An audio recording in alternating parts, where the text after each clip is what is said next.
पर बैठा कर चले गए।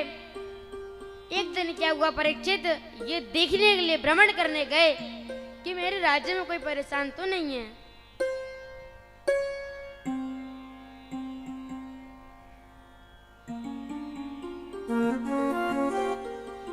तो आज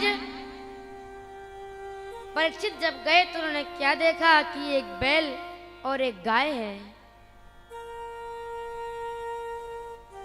बैल जो है उसके 3 पैर नहीं है, वह एक पैर पे खड़ा है और एक काला पुरुष उस पैर को भी काटना चाह रहा है, तोड़ना चाह रहा है, बैल को गिराना चाह रहा है।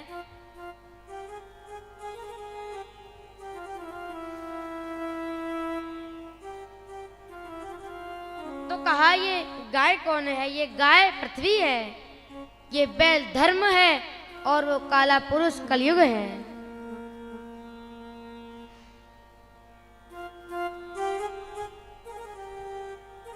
तो आज जब राजा परीक्षित ने दृश्य देखा तो कहा तुम कौन हो? कहा मेरा नाम कलयुग है, तुम मेरे राज्य में रह नहीं सकते हो। तो आज कलयुग ने कहा तो मैं कहाँ जाऊं, आप ही कुछ कृपा करें।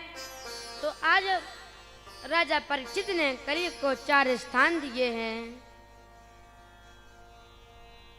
अभ्यर्थिस्तदा तस्मै स्थानानि कलये ददौ द्यूतं पानं स्त्रिया सूना यत्र धर्मश्चतुर्विधः। कहा द्यूतम जहाँ पर जुआ खेला जाता हो, पानम जहाँ पर मदिरा का पान हो, और स्त्रिया जहाँ पर वैश्यागमन हो, सूना जहाँ पर हिंसा हो। यह 4 स्थान दिए हैं। कहा 5वां स्थान 1 और 2 ये स्थान छोटे हैं। तो आज राजा परीक्षित ने कलयुग को 5वां स्थान स्वर्ण में दिया है। महाराज तो वर्णन किया इन 5 स्थानों में कलयुग का वास है। तो फिर आप मन में प्रश्न होगा कि हम स्वर्ण की वस्तु धारण ना करें। तो कहा नहीं, हिंसा से चोरी से कमाया हुआ धन, उससे जो सोना आता है उसमें कलयुग का वास है, और मेहनत से कमाया हुआ धन, उससे जो स्वर्ण आता है उसमें मेरे गोविंद का वास होता है।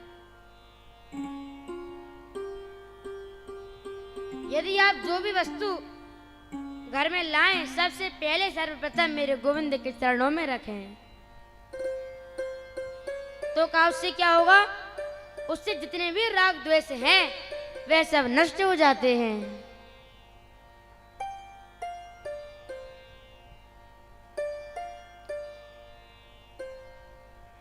वर्णन करने लगे, जब पांडव चले गए तो भीम था, उसका और जरासंध का युद्ध हुआ था। जरासंध कौन था? पापी था, उसका मुकुट था। तो आज राजा परीक्षित ने वह मुकुट धारण कर लिया है।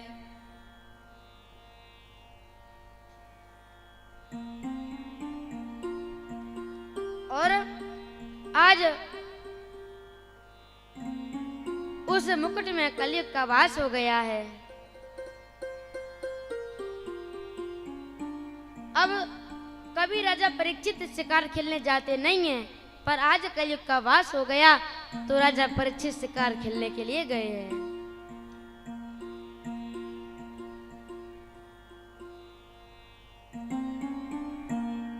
आज क्या हुआ कि वह शिकार खेलते खेलते ज्यादा दूर निकल गए तो वह रास्ता भटक गए। तो आज उनको बहुत जोर से प्यास लगी। तो कल मैंने आपको बताया था कि वह समीक मुनि के यहाँ पर गए हैं। उन्होंने जल की अपेक्षा की तो समीक मुनि ध्यान में बैठे थे, वे कुछ बोले नहीं।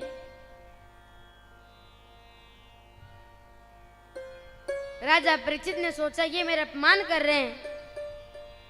हालांकि राजा परीक्षित के मन में कभी ऐसा द्वेष आया ही नहीं संतों के प्रति। परंतु आज कलयुग का वास है। तो आज राजा परीक्षित ने क्या किया, पास में एक मरा हुआ सर्प था, उसे अपनी तीर से उठाया और समीक मुनि के गले में डाल दिया है।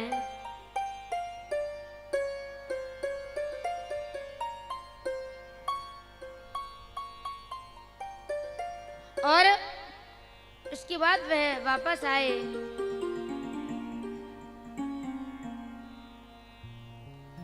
इधर क्या हुआ कि किसी ने जाकर के जो समीक मुनि के पुत्र हैं श्रृंगी ऋषि, उनसे कह दिया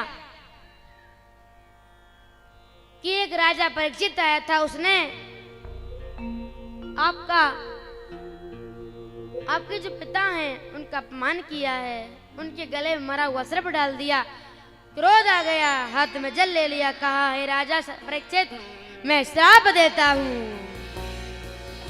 कि जाओ, जिस सर्प को तुमने मारा है, सर्प का पूर्व तक्षक 7 दिन के अंदर तुम्हें डस लेगा, तुम्हारी मृत्यु हो जाएगी।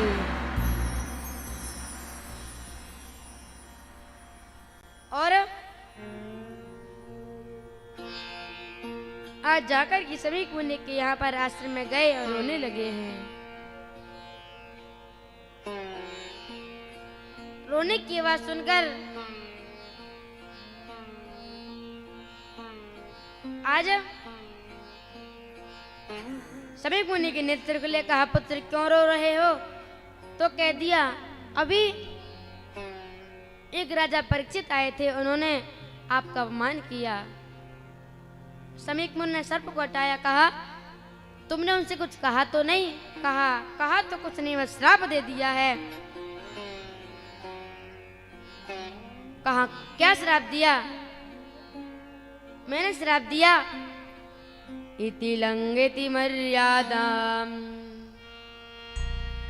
तक्षका सप्तमे हने जञ्चते स्म कुलांगारम नोदितो मे ततद्रुहम्। कहा तक्षक नाग के काटने से उनकी 7 दिन मृत्यु हो जाएगी। कहा जाओ ब्राह्मण को भेज दो, ये तुमने क्या कर दिया? इतने अच्छे महाराजा को तुमने श्राप दे दिया।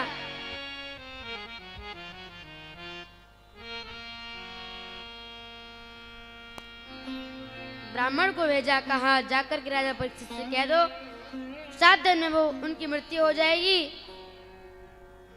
तो कल हमने आपको शरण कराया।